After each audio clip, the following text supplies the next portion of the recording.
There are cities that carry their dead differently than other cities. Not in the morbid, performative way of places that have learned to sell their darkness to tourists, but in a deeper, more structural way. A way that is woven into the architecture and the atmosphere and the specific quality of light that falls through the Spanish moss on October afternoons, turning everything gold and amber and slightly wrong in a way that is beautiful and unsettling simultaneously. Savannah, Georgia is one of those cities. It has always been. From its founding in 1733 on the bluff above the Savannah River, it was a city built on ground that was never fully empty, ground that the Yamacraw people had occupied for centuries before James Oglethorpe arrived with his English settlers and began the orderly grid of squares and parks that still defines the city today. The dead accumulated with a specific patience that southern cities allow in churchyards and family plots, in the large formal cemeteries at the edges of the old town, in the unnamed graves of enslaved people whose names the official record declined to preserve, in the ground beneath buildings that were constructed without fully clearing what was already there. By 1871, Savannah was a city still absorbing the shock of the Civil War and Reconstruction, a city that had survived Sherman's famous march to the sea intact, spared by a general pragmatic decision to offer it as a Christmas gift to Lincoln rather than burn it. The houses were still standing. The squares were still laid out in their careful grid. But the social world that had given those houses and squares their meaning had been fundamentally altered, and the city was in a particular state of a place that looks the same as it always did, and is not the same at all. It was in this Savannah, the beautiful, preserved, internally fractured Savannah of 1871, that the story of the Holloway sisters begins. And it begins, as the most disturbing stories often do, with something that appeared, at first, to be entirely ordinary. The Holloway house stood on the western edge of Lafayette Square, one of the 22 garden squares that Oglethorpe's original plan had distributed through the city like green lungs. It was a substantial house, 3 stories of gray Savannah brick with white painted ironwork on the second-floor balconies and a garden that wrapped around the eastern side behind a wrought iron fence of considerable craft. It had been built in the 1840s by Cornelius Holloway, a cotton merchant of reasonable prosperity, and it had passed to his son Edmund Holloway and Edmund's wife Catherine on Cornelius's death in 1859. Edmund and Catherine Holloway had 3 daughters. The eldest was Marguerite, born in 1848. The middle daughter was Clara, born in 1851. The youngest was Edith, born in 1855. By the time the story that concerns us begins the autumn of 1871, Marguerite was 23, Clara was 20, and Edith was 16. Their father Edmund had died of illness in 1868, 3 years after the war ended, leaving Catherine Holloway as the sole head of a household that included the 3 daughters, a cook named Bessie who had worked for the family since before the war, and a gardener named Thomas who came 3 days a week and did not sleep on the property. This is a household as it appeared in the autumn of 1871, when the neighbors first began to notice something that none of them could quite articulate at the time, but that all of them, looking back afterward, would describe in the same essential terms. The Holloway sisters did not appear to be getting older. We need to be precise about what this means before we go any further, because the imprecision of how the story has been told in the century and a half since it first circulated has allowed it to slide from something genuinely strange into something merely Gothic. The neighbors who first noticed what they noticed were not foolish people, not the kind of people given to supernatural interpretation of ordinary events. They were the practical, Protestant, mercantile families of post-war Savannah people who had survived the war and Reconstruction with their rationality largely intact. When they said the Holloway sisters did not appear to be getting older, they meant something specific. They meant that in the autumn of 1871, Marguerite, Clara, and Edith Holloway looked exactly as they had looked in the summer of 1868, when Edmund Holloway had died and the family had withdrawn from public life for a period of mourning. 3 years had passed. The sisters appeared to be the same age they had been when they withdrew. The first person to document this observation in writing was a woman named Mrs. Agnes Partridge, who lived in a house on the south side of Lafayette Square and kept a diary that her descendants donated to the Georgia Historical Society in 1952. Mrs. Partridge was 61 years old in 1871, a widow, a member of the Presbyterian Church, and by her own diary's account, a woman of precise and careful observation. Her entry for October 3, 1871 reads, in part, as follows: "Saw the Holloway daughters in the square this morning for the first time in some months. Remarked to myself that Marguerite in particular appears unchanged from my last clear memory of her before the family's withdrawal. I had thought her 20 when Edmund died. She should be 23 by my reckoning. She does not appear 23. Mrs. Partridge returned to this observation in a diary on 3 subsequent occasions over the following months, each time with greater specificity and greater unease. By January of 1872, she was writing about the Holloway sisters in a register that had moved from observation to something considerably more troubled. "I do not understand what I am seeing," she wrote. "I understand that I may be misremembering. I understand that 3 years is not so long that a woman's face cannot hold its youth. But there is something in looking at them that is not merely about youth preserved. Something that is more specific than that. Something that I have no language for and that I find I am reluctant to seek language for, as though naming it would bring it closer." This was not the diary entry of a woman who believed in ghosts or supernatural forces. This was a diary entry of a careful, rational observer confronting something that her rational framework was insufficient to process. She was not the only one. This is Grimveil Epoch, where forgotten stories resurface. Subscribe, and like the video, don't miss what rises next from the darkness. The Reverend James Calloway, pastor of the Independent Presbyterian Church that the Holloway family attended, made a note in his own records in February of 1872 that he had called on Mrs. Holloway and the daughters had found the household in good order, but had been struck, as he put it, by an impression he could not dispel that he was in the presence of women who were not moving through time in the ordinary direction. He did not elaborate on this impression, but he wrote it down, and it survived in the church records that were later archived and studied. The records of Dr. Samuel Whitfield, who served as a Holloway family physician throughout this period, offer the most clinically precise documentation of what others were observing from a distance. Dr. Whitfield examined all 3 sisters in November of 1871 as part of a routine call, and his notes from that examination were included in a case collection he published privately in 1887 under the title Observations on Unusual Constitutional Presentations, a small volume printed in a run of 50 copies for private distribution among medical colleagues. In his notes on the Holloway sisters, he wrote that the 3 presented in physical condition and appearance inconsistent with their documented ages. He noted specifically that the examination of Marguerite, whose age he confirmed from the family Bible as 23 years and 4 months, revealed physical characteristics more consistent with a woman of 17 to 19 years. He noted the same discrepancy, proportionally adjusted, in Clara and Edith. He attributed this, in his 1887 publication, to a constitutional peculiarity for which he had no established medical category, and suggested that further study would be warranted. No further study was conducted, not publicly, not by Dr. Whitfield, and not by any other medical professional whose records have survived. The story of the Holloway sisters might have remained a collection of private diary entries and a physician's puzzled notes in a privately printed volume, known only to local historians and the occasional researcher of Savannah's more unusual history, were it not for what happened in the spring of 1872. In March of 1872, a young man named William Hartley arrived in Savannah from Charleston. He was 24 years old, the son of a shipping merchant, and he had come to Savannah on business that related to his father's interests. He was given a letter of introduction to several Savannah families, including the Holloways, and he called at the house on Lafayette Square on a Tuesday afternoon in the 2nd week of March. What happened at that meeting, and in the several subsequent meetings that followed over the next 6 weeks, is documented in a remarkable series of letters that Hartley wrote to a friend in Charleston, letters that the friend preserved and that were published in a local historical journal in 1923. The letters describe, with the unguarded candor of a young man writing to a close friend rather than for any public record, his experience of the Holloway household and his growing fascination and unease with what he found there. In his first letter, dated March 14th, 1872, Hartley describes the Holloway sisters as the most unusual women I have encountered in my admittedly limited experience of the world.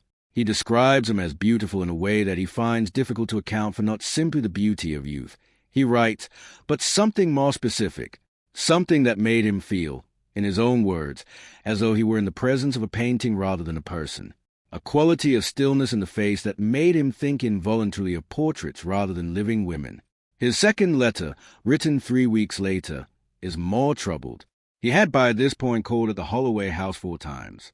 He had spoken at length with all 3 sisters and with Mrs. Holloway. He describes Catherine Holloway, the mother, as a woman who appeared considerably older than her daughters in a way that struck him as somehow more than the natural difference between a mother in her late 40s and her adult children. The daughters looked, he wrote, as though they had simply declined to accept the passage of time. The mother looked as though she had accepted far more than her share of it. He described a specific detail in this second letter that has attracted the attention of everyone who has studied the case since. He had noticed, he wrote, that the house contained an unusual number of clocks. Not unusual in the sense of ostentatious collection, not the grand clocks of a wealthy household displayed as furniture, but clocks of all sizes distributed through every room of the house, and all of them stopped. Every clock in the Holloway house, as far as he could determine in his 4 visits, had been stopped at the same time. The hands on every clock were arrested at 11 minutes past 3. He did not know what to make of this. He described it to his friend in Charleston with the specific puzzlement of a practical man confronting a domestic detail that has no obvious practical explanation. He asked his friend, who was better read than he was, whether there was a tradition he was unaware that involved stopping clocks. His friend apparently had no answer, because the detail appears again in Hartley's 3rd letter, unresolved, still puzzling him. The 3rd letter, written in late April of 1872, contains a detail that has made the Holloway sisters' story one of the most discussed in Savannah's considerable catalogue of historical strangeness.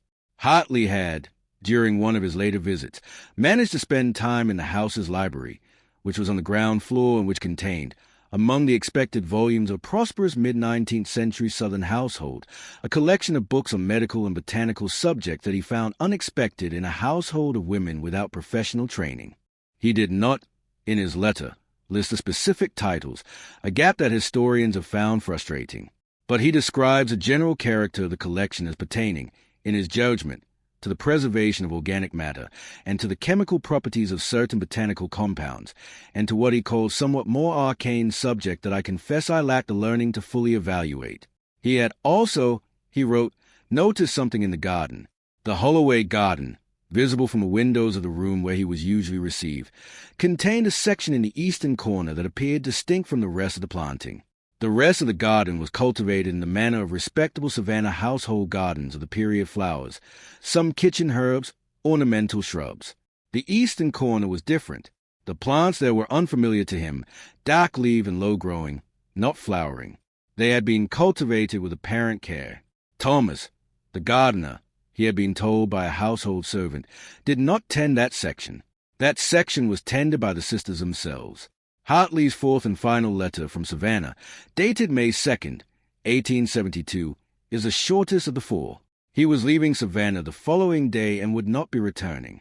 He does not explain why he had curtailed his visit.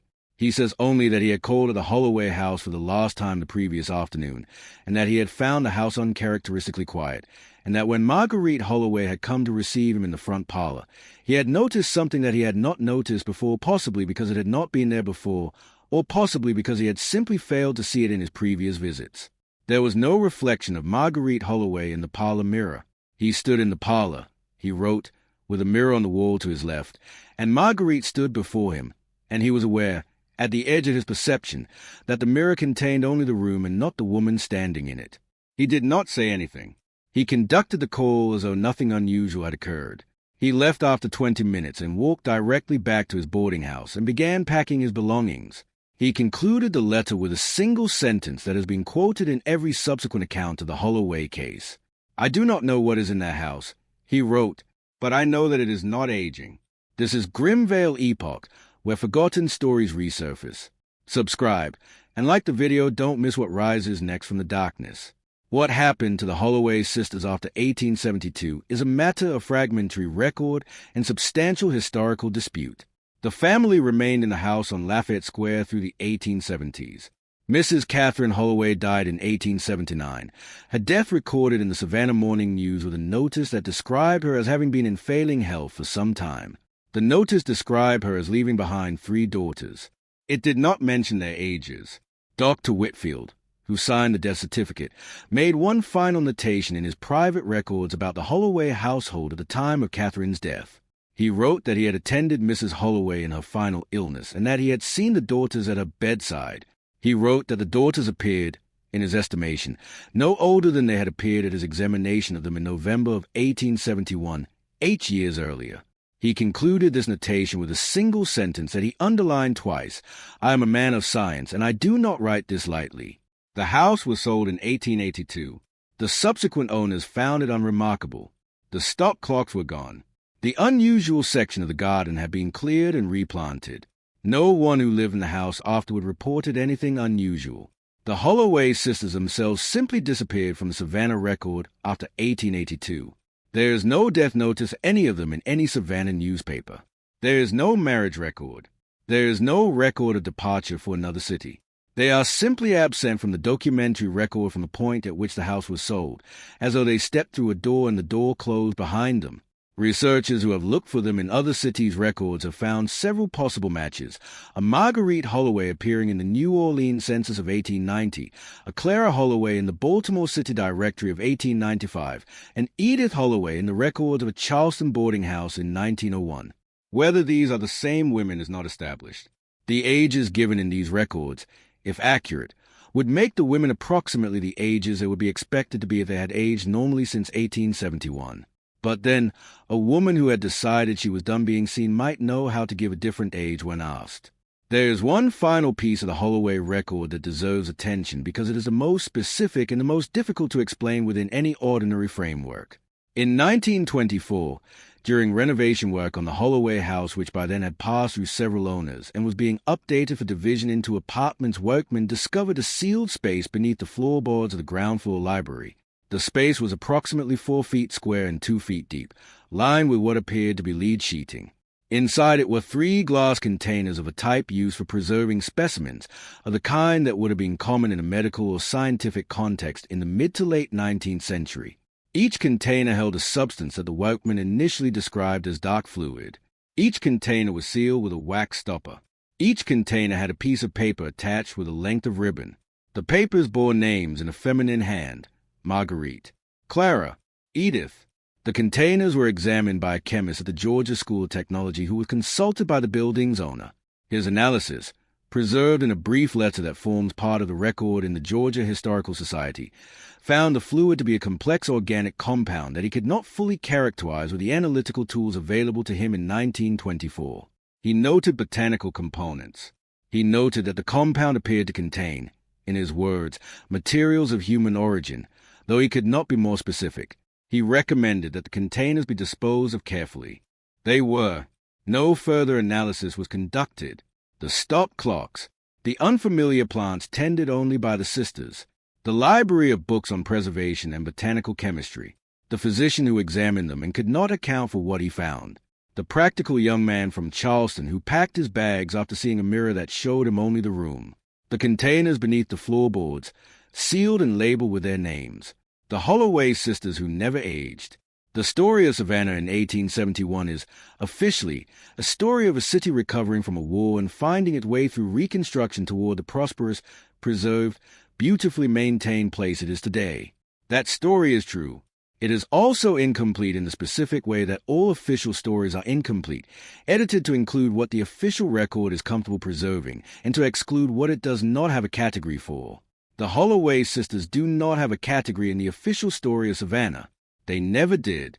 But the diary of Agnes Partridge is in the Georgia Historical Society. The letters of William Hartley were published in a scholarly journal in 1923.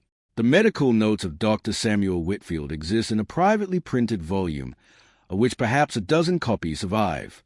The chemist's letter is in the archive. The record is there. It has always been there, waiting, as the best Savannah stories wait, with the patience of something that has decided there is no particular hurry, because time, for certain things, moves differently than it does for the rest of us. New dark history every week on Grimveil Epoch. Subscribe so you never miss the next story that the official record tried to leave behind. The buried do not always stay buried, and in Savannah, they almost never stay young.